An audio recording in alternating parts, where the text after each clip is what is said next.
Chapter 20. The patron had engaged me as kitchen plongeur. That is, my job was to wash up, keep the kitchen clean, prepare vegetables, make tea, coffee and sandwiches, do the simpler cooking, and run errands. The terms were, as usual, 500 francs a month in food, but I had no free day and no fixed working hours. At the Hotel X I had seen catering at its best, with unlimited money and good organization. Now, at the auberge, I learned how things are done in a thoroughly bad restaurant. It is worth describing, for there are hundreds of similar restaurants in Paris, and every visitor feeds in one of them occasionally. I should add, by the way, that the auberge was not the ordinary cheap eating house frequented by students and workmen. We did not provide an adequate meal at less than 25 francs, and we were picturesque and artistic, which sent up our social standing. There were the indecent pictures in the bar, and the Norman decorations, sham beams on the walls, electric lights done up as candlesticks, peasant, pottery, even a mounting block at the door, and the patron and the head waiter were Russian officers, and many of the customers titled Russian refugees. In short, we were decidedly chic. Nevertheless, the conditions behind the kitchen door were suitable for a pigsty. For this is what our service arrangements were like. The kitchen measured 15 feet long by 8 broad, and half this space was taken up by the stoves and tables. All the pots had to be kept on shelves out of reach, and there was only room for one dustbin. This dustbin used to be crammed full by midday, and the floor was normally an inch deep in a compost of trampled food. For firing we had nothing but 3 gas stoves, without ovens, and all joints had to be sent out to the bakery. There was no larder. Our substitute for one was a half-roofed shed in the yard, with a tree growing in the middle of it. The meat, vegetables, and so forth lay there on the bare earth, raided by rats and cats. There was no hot water laid on.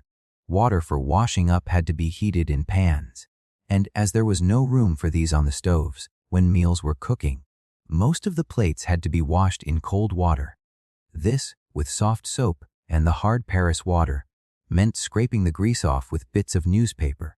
We were so short of saucepans that I had to wash each one as soon as it was done with, instead of leaving them till the evening. This alone wasted probably an hour a day, owing to some scamping of expense in the installation. The electric light usually fused at 8 in the evening.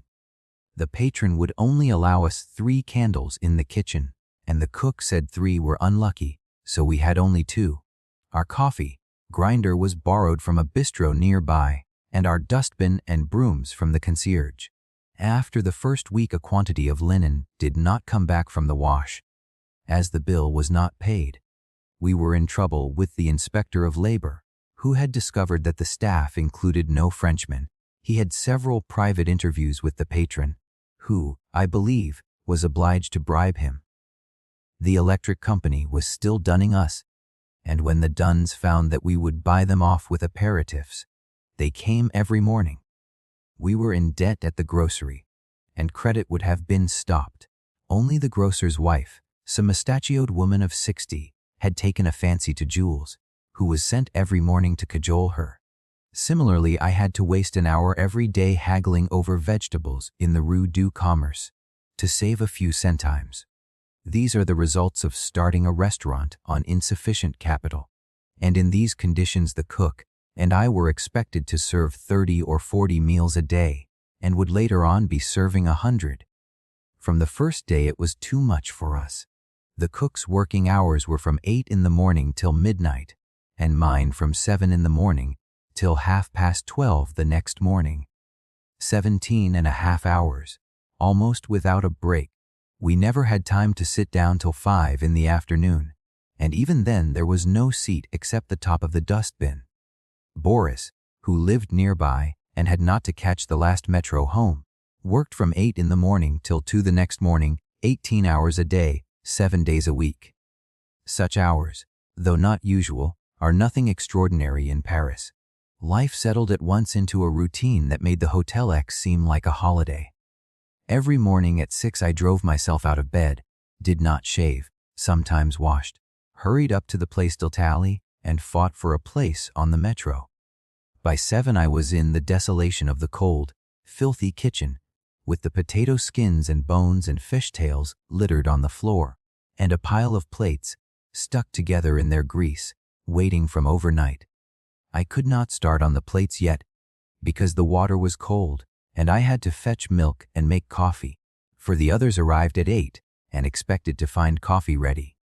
Also, there were always several copper saucepans to clean. Those copper saucepans are the bane of a plongeur's life. They have to be scoured with sand and bunches of chain, 10 minutes to each one, and then polished on the outside with brasso. Fortunately, the art of making them has been lost, and they are gradually vanishing from French kitchens. Though one can still buy them second-hand, when I had begun on the plates the cook would take me away from the plates to begin skinning onions. And when I had begun on the onions, the patron would arrive and send me out to buy cabbages. When I came back with the cabbages, the patron's wife would tell me to go to some shop half a mile away and buy a pot of rouge. By the time I came back, there would be more vegetables waiting, and the plates were still not done. In this way, our incompetence piled one job on another throughout the day, everything in arrears. Till 10, things went comparatively easily, though we were working fast, and no one lost his temper. The cook would find time to talk about her artistic nature, and say, did I not think Tolstoy was epitant, and sing in a fine soprano voice as she minced beef on the board. But at 10 the waiters began clamoring for their lunch, which they had early, and at 11 the first customers would be arriving. Suddenly everything became hurry and bad temper. There was not the same furious rushing and yelling as at the Hotel X, but an atmosphere of muddle, petty spite, and exasperation. Discomfort was at the bottom of it. It was unbearably cramped in the kitchen, and dishes had to be put on the floor, and one had to be thinking constantly about not stepping on them. The cook's vast buttocks banged against me as she moved to and fro. A ceaseless, nagging chorus of orders streamed from her unspeakable idiot. How many times have I told you not to bleed the beetroots? Quick, let me get to the sink. Put those knives away, get on with the potatoes. What have you done with my strainer? Oh, leave those potatoes alone. Didn't I tell you to skim the bouillon? Take that can of water off the stove. Never mind the washing up, chop this celery. No, not like that, you fool, like this. There, look at you letting those peas boil over. Now get to work and scale these herrings. Look, do you call this plate clean? Wipe it on your apron. Put that salad on the floor. That's right, put it where I'm bound to step in it. Look out, that pot's boiling over. Get me down that saucepan. No, the other one. Put this on the grill. Throw those potatoes away. Don't waste time. Throw them on the floor. Tread them in. Now throw down some sawdust. This whore's like a skating rink. Look, you fool, that steak's burning? Mon Dieu, why did they send me an idiot for a plongeur? Who are you talking to? Do you realize that my aunt was a Russian countess? Etc., etc., etc. This went on till 3 o'clock without much variation, except that about 11 the cook usually had a crise de nerfs and a flood of tears. From 3 to 5 was a fairly slack time for the waiters, but the cook was still busy, and I was working my fastest, for there was a pile of dirty plates waiting, and it was a race to get them done, or partly done, before dinner began. The washing up was doubled by the primitive conditions: a cramped draining board, tepid water, sodden cloths, and a sink that got blocked once in an hour. By 5 the cook and I were feeling unsteady on our feet, not having eaten or sat down since 7. We used to collapse, she on the dustbin and I on the floor, drink a bottle of beer, and apologize for some of the things we had said in the morning. Tea was what kept us going. We took care to have a pot always stewing, and drank pints during the day. At 5:30 the hurry and quarreling began again, and now worse than before, because everyone was tired out. The cook had a crise de nerfs at 6 and another at 9. They came on so regularly that one could have told the time by them. She would flop down on the dustbin, begin weeping hysterically, and cry out that never, no, never had she thought to come to such a life as this. Her nerves would not stand it. She had studied music at Vienna. She had a bedridden husband to support, etc., etc. At another time one would have been sorry for her, but, tired as we all were, her whimpering voice merely infuriated us. Jules used to stand in the doorway and mimic her weeping.